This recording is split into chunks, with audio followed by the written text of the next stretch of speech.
Chers frères et sœurs dans le Christ Jésus, Shalom Aleichem. Aujourd'hui, nous sommes le 12e dimanche du temps ordinaire, année A. L'évangile d'aujourd'hui nous parle de ne pas craindre ceux qui tuent le corps, car ils ne peuvent tuer l'âme. Et dans la première lecture, nous allons écouter Jérémie. Jérémie, Yirmiyahu. Yir, qui veut dire élevé ou levé. Yahu, qui veut dire Dieu ou Yahvé. Élevé par Dieu. C'est ça la signification de Jérémie. N'oublions pas, chers frères et sœurs, Jérémie a vécu à une époque où son peuple est envahi par les Babyloniens. C'était vers l'an 557 avant notre ère. Nabuchodonosor vient envahir le royaume.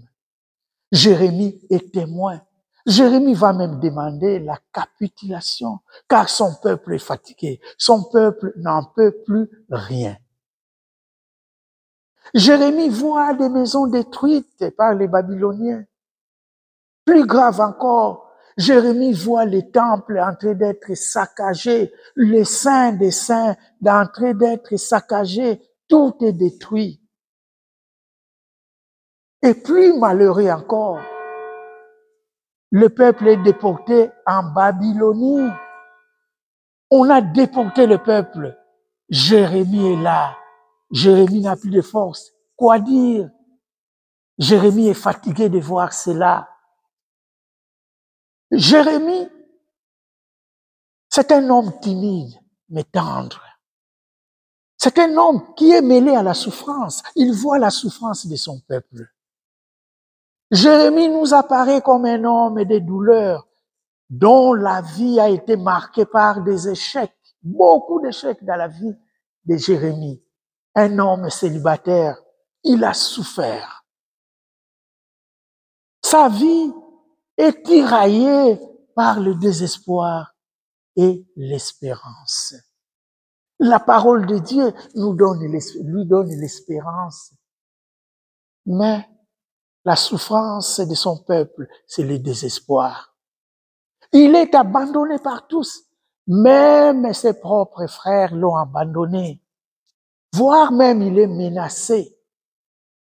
Mais Jérémie, dans toute cette souffrance-là, il va se rappeler de la parole de Dieu d'autrefois. Jérémie se rappelle de cette parole. Toi, mets ta ceinture autour des reins et lève-toi. Tu diras contre eux tout ce que je t'ordonnerai. Ne tremble pas devant eux, sinon c'est moi qui te ferai trembler.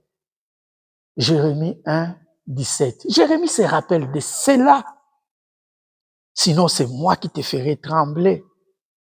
Exactement l'évangile d'aujourd'hui nous aide à comprendre aussi les livres de Jérémie. Dans l'évangile d'aujourd'hui, Jésus nous dira, ne craignez pas ceux qui tuent le corps, car ils ne peuvent tuer l'âme. Quand Saint Matthieu est en train d'écrire l'évangile d'aujourd'hui, les chrétiens sont en train d'être persécutés déjà. Jésus prévient ses apôtres, vous serez persécutés, mais ne craignez pas ceux qui tuent le corps, ils ne peuvent toucher l'âme. Dieu, chers frères et sœurs, est Père, il est notre Père, il ne nous abandonne jamais, il nous protège et il combat avec nous. Je me rappelle encore de ces chants qu'on a chantés les jours de Pentecôte.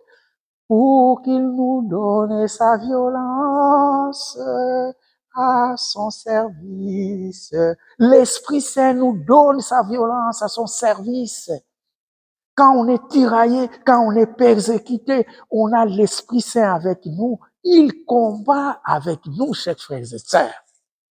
Et c'est ainsi même dans la deuxième lecture tirée de l'épître de Saint Paul apôtre aux Romains, il nous dit, la grâce nous a été donnée en abondance.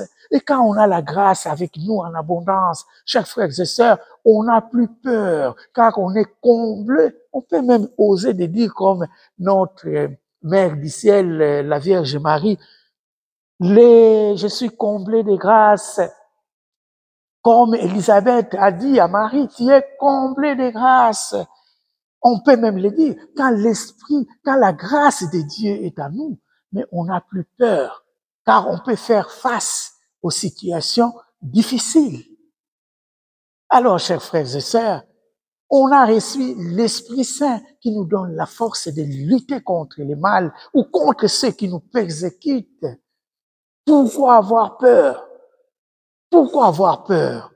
Faisons confiance en Dieu.